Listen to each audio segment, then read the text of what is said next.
प्रिय दोस्तों, नमस्कार और मेरा आशीर्वाद।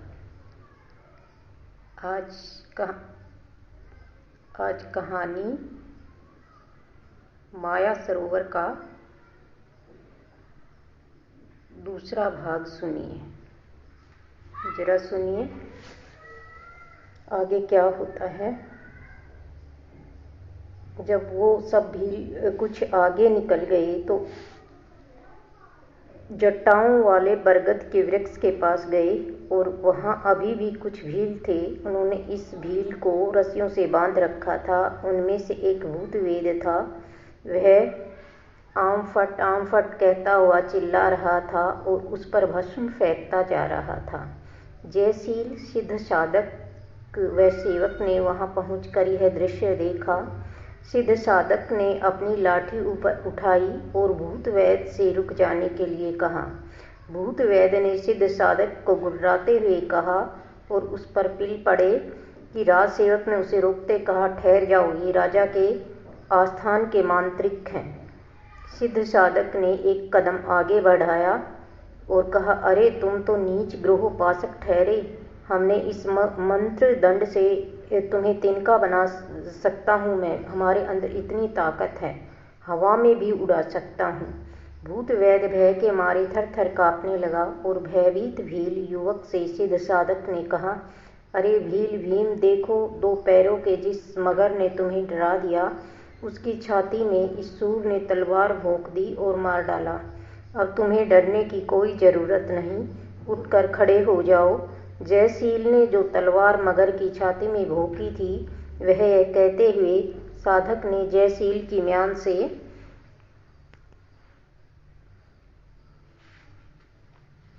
से तलवार निकाली और दिखाई। भील युवक तुरंत उठ खड़ा हुआ और कहने लगा,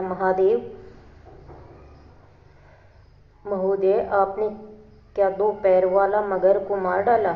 उसकी लाश कहाँ है? सिद्ध साधक ने निधड़क कहा, मनुष्य मरता है तो शव बन जाता है, पर पिशाच जब मरता है तब वह क्या शव बनता है? वह बताओ, वह मोतियों का हार, वह टूटी तलवार तुम्हें कहाँ मिली? भील ने अपना गला साफ करते हुए कहा, महोदय, मैं जब शिकार करने बस्ती से निकला तब बरगद के उस वृक्ष की टहनियों पर एक जंगली मुर्गा बांग दे रहा था। मैंने उस पर बाण चलाया और वह जाकर उसके पंख में फंस गया। मुर्गा उड़ नहीं पाया और वह एक झाड़ी में गिर गया। यह कहते हुए वह सिद्ध साधक और जयशील को एक घनी झाड़ी के पास ले गया और बोला, महादेव, इस झाड़ी में मुझे मोतियों का हार व टूटी तलवार मिली। भील युवक की बात पूरी भी नहीं हुई कि सिद्ध साधक ने झुककर झाड़ी में देखा और छलांग मारते हुए कहने लगा, जयशील महाशय के बीच की इस कांटेदार झाड़ी में एक प्राचीन तालपत्र ग्रंथ है। जय महाकाली उस तालपत्र ग्रंथ पे लगा हुआ है।